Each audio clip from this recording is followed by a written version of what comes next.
Okay, we went ahead and worked on this next bench lathe cobbing video. I'm gonna go ahead and load it, but the more we worked through the using the bench lathe, the less viable it was. It ended up being too much trouble to try to see the fire later, use the tools.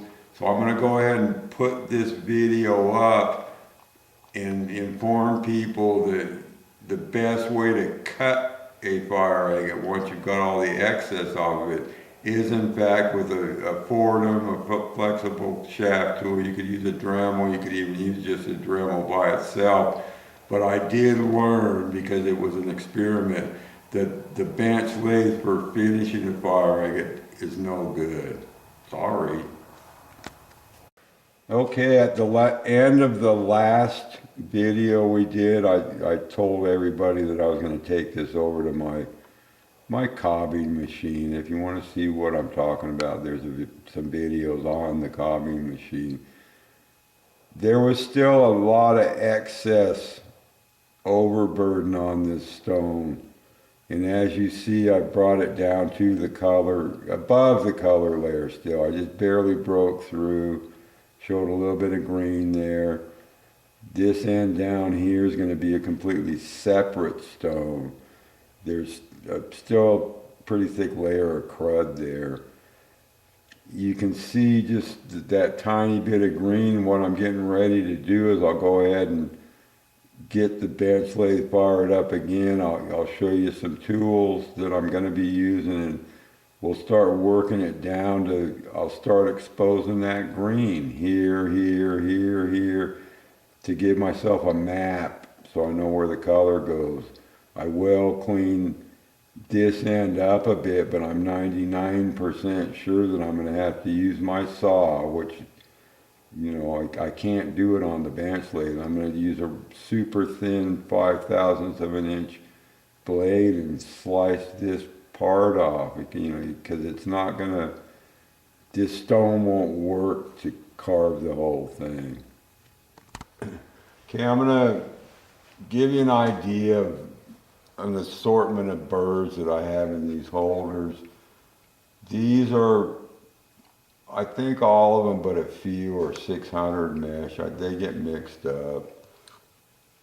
But you can see all the various shapes, diameters, you know, round tip, balls. Have these over here. And you just have to find places that you can buy all this stuff. Fortunately for me, I sold diamond burrs for 20 years, so I have a pretty good assortment. You know, little tiny ones, thin ones. What I'll do with this fire agate is I'll start out with possibly just a cylinder one or a inverted cone. They're called an inverted cone, probably a cylinder one. So I'll get set up and we'll start cleaning the face off of that. Okay, I'm going to get ready to start cleaning this face down so I have a better idea of what's underneath. And again, I'm using a 360 so I don't cut things off too quick.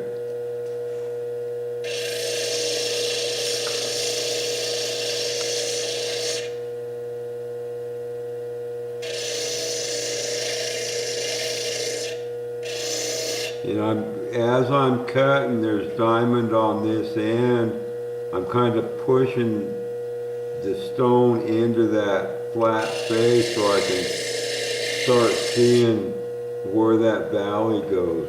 Okay, I just exposed some bubbles that go over into this stone by pushing that way. So I'm not going to go too much farther that way. But you're starting to see some really nice copper color, bright copper. Okay, I went through that green a little bit more, so I'm going to work away from that.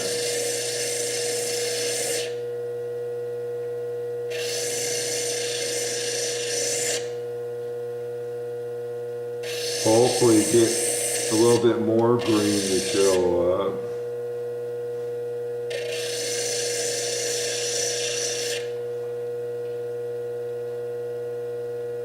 Might have it almost showing up.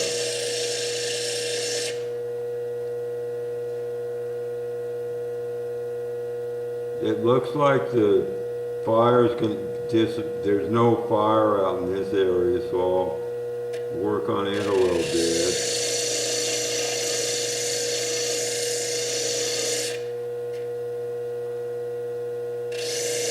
There might be something there, we'll see.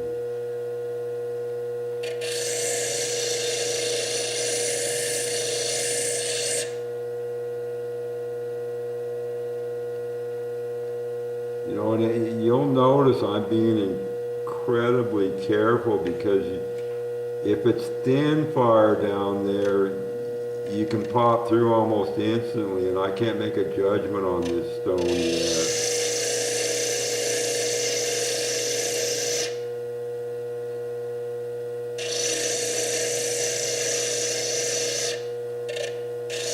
Looks like it might be curving down, continuing the fire.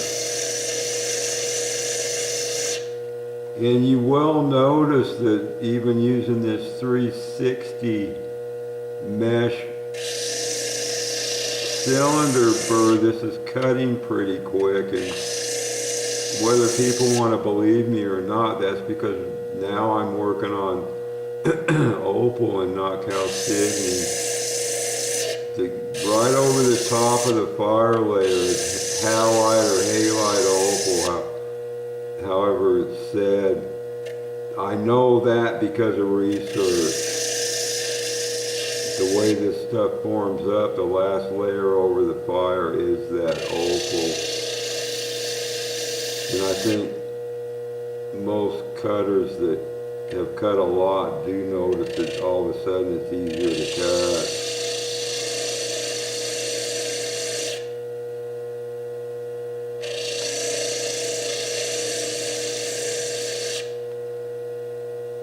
Still no new green.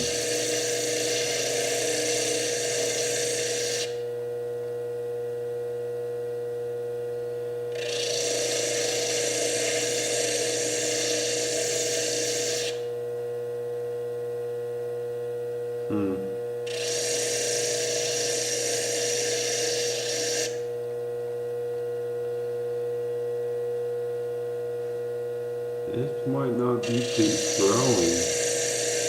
If I don't hit any more green layer, it's kind of pointless.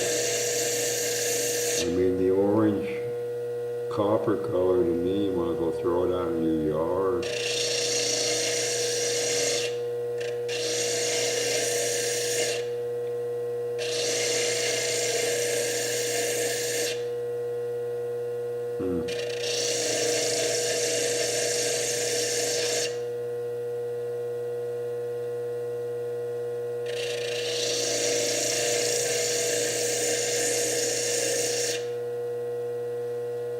Very strange.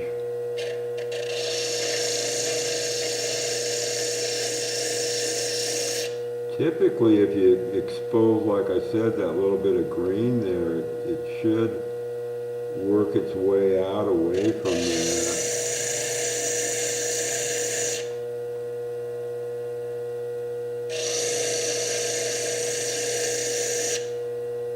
And you do notice I'm looking on grinding very little and then looking.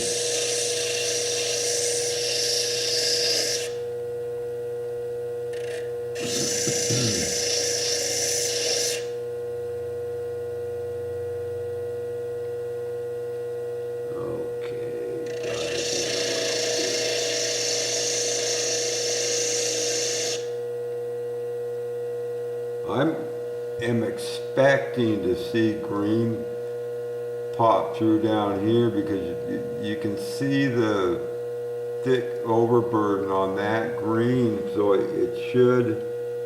I'll go ahead and work that just a slight little bit.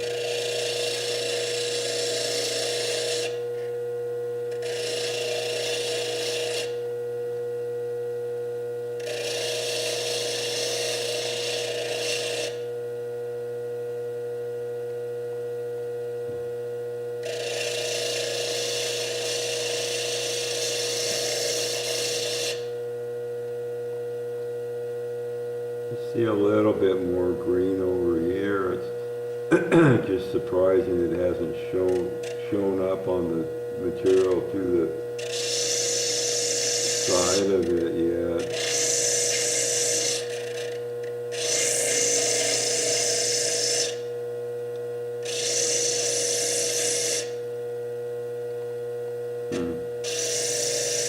Gotta love these fire agates.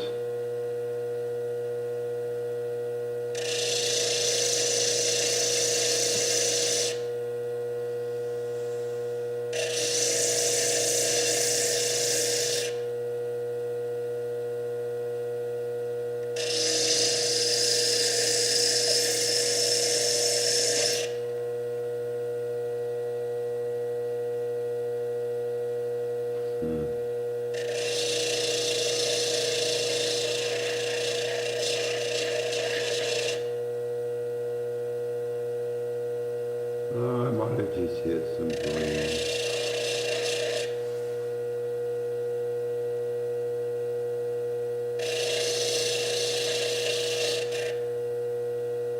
Okay, I'm going to stop videoing right now and then look at this with a loupe.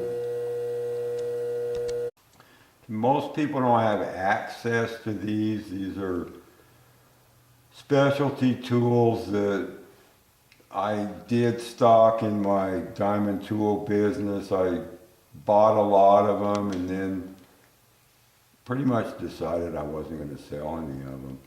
I do have some available for anybody that may have an interest. I don't have a ton of them, but I'd be willing to let some of them go. These are one of the most scary things you can use on fire agate because they're like little miniature saw blades. So if you aren't careful when using them, you're going to end up cutting down into the fire layers you're trying to get to.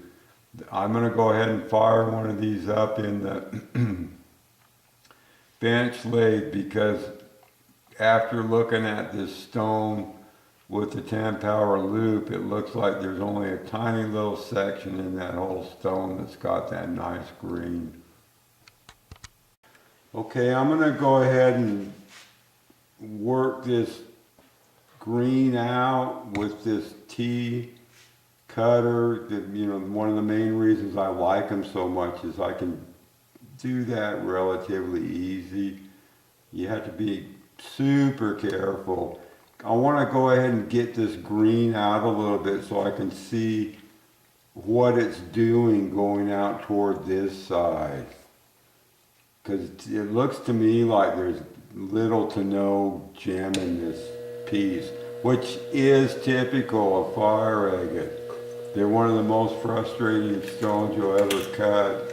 I used to laugh because I was crazy enough to want to cut these silly things. Okay, here we go.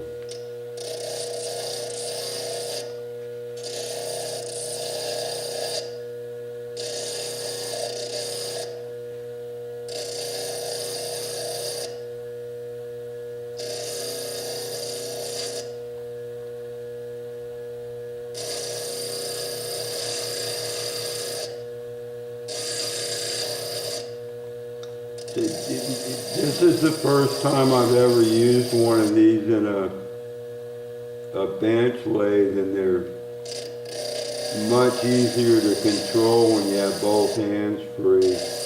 I've always used them in a Fordham handpiece, and you only have one hand that way to work with them. So we'll see.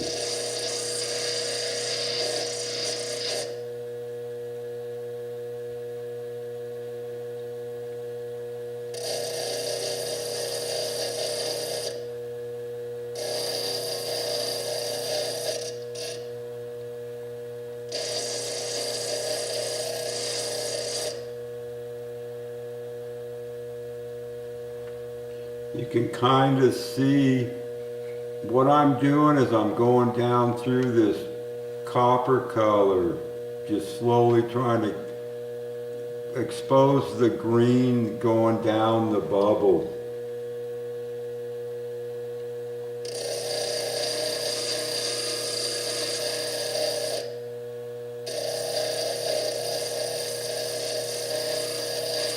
nice thing about these tools is you can get all the way down the bottom of the valleys on the bubbles.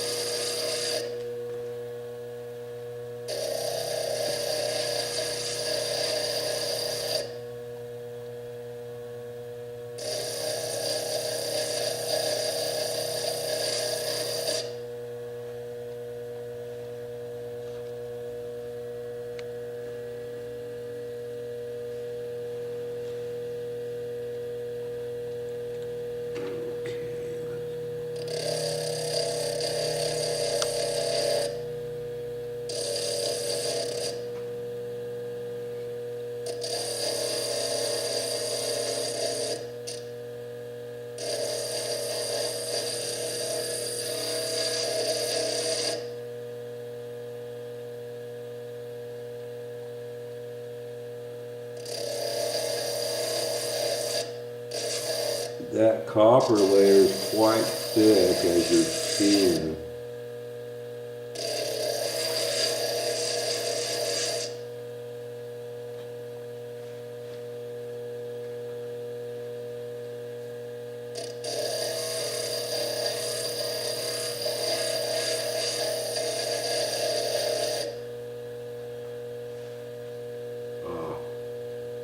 Okay, I got a little bit of green exposed there, it looks like.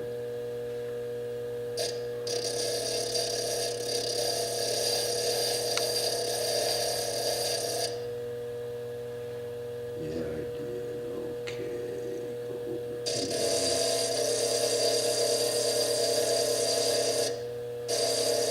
And I'm mostly working down in the valley and coming out a little bit.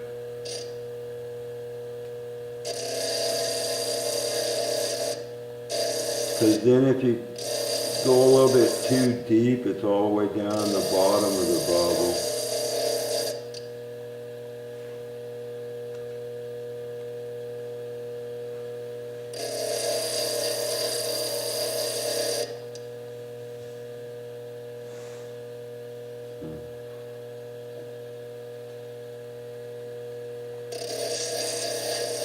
As far as being able to see, using the handpiece, I can see where I'm cutting better, because when I use a handpiece, I have a 10-power loop in my eye. This is kind of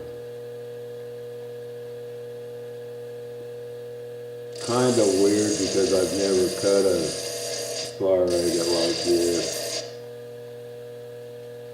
So you're learning at the same time I am.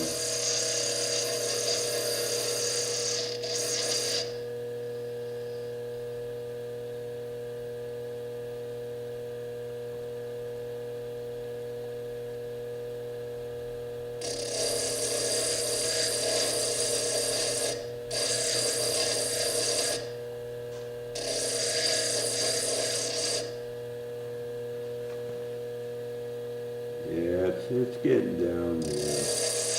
I might end up changing over to what's called an inverted cone here shortly.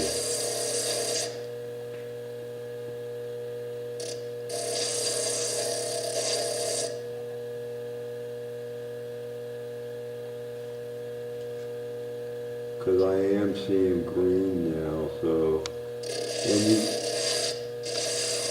with this tool, if you using the Fordham handpiece and a 10-power loop, you can expose your color layer pretty easy, but typically when you go to polish, you have all these gouges, which is always fun.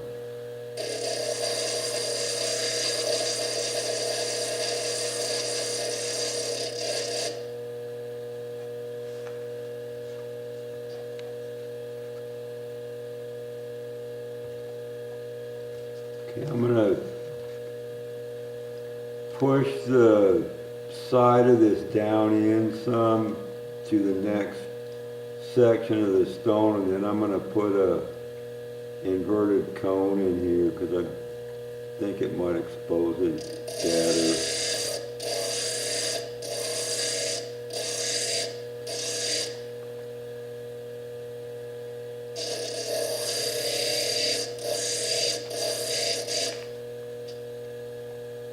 hoping that would show me some green right next to this, but so far no.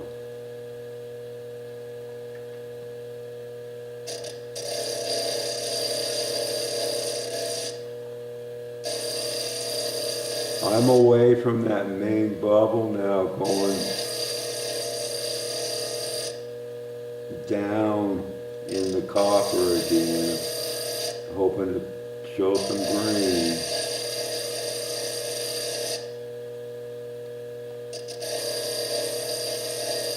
It's pretty amazing how thick that copper layer really is.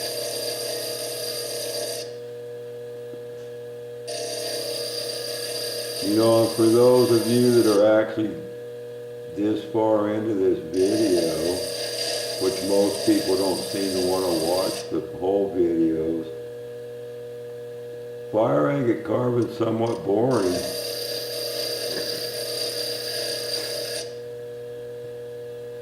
Main reason being is you have to be so careful. Okay, I'm going to go ahead and change tools and see what we can see. Okay, I just put a small inverted cone in here. I just inspected this with the 10 power loop again, and to me, it really seems like this is a real weak fire layer. It might only be a couple of layers of green and then it just disappears. So I'm gonna smooth this out some around that area I just worked with on the T on, and come to a decision. You know, that's one of the things with cutting fire agate is you get to a certain point to where you either keep cutting on it or it goes in a bag that you're going to sell, or whatever you do with it. It's a lot of them you find out early on that it's not the wisest thing to keep cutting it. You know, if in fact this is that real weak layer, I'm not going to cut on it anymore.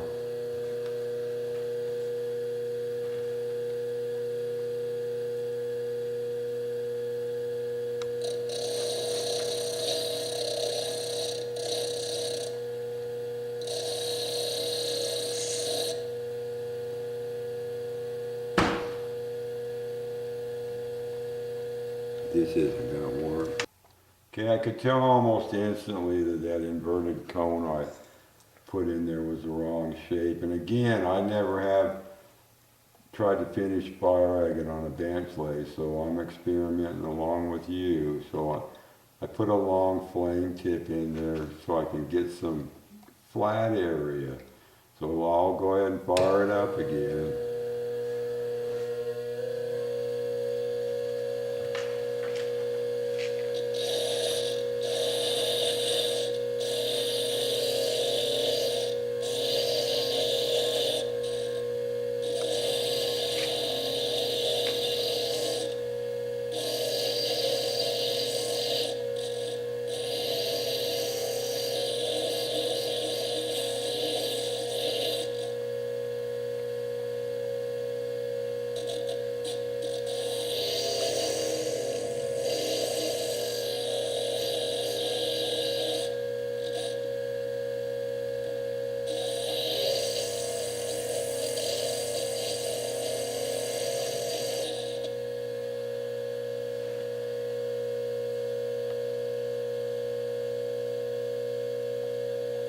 Yeah, this thing's looking pretty bleak.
I can see a little bit of green poking through.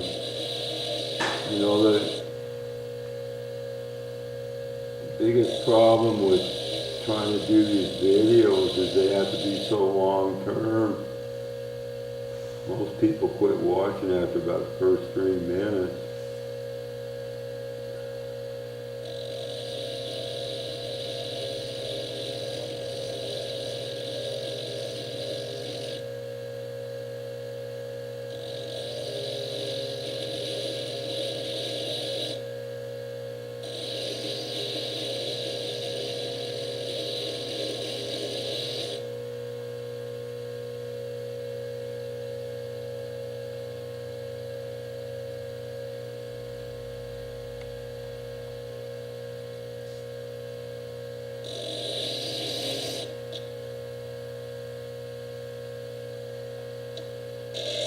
This is a pain.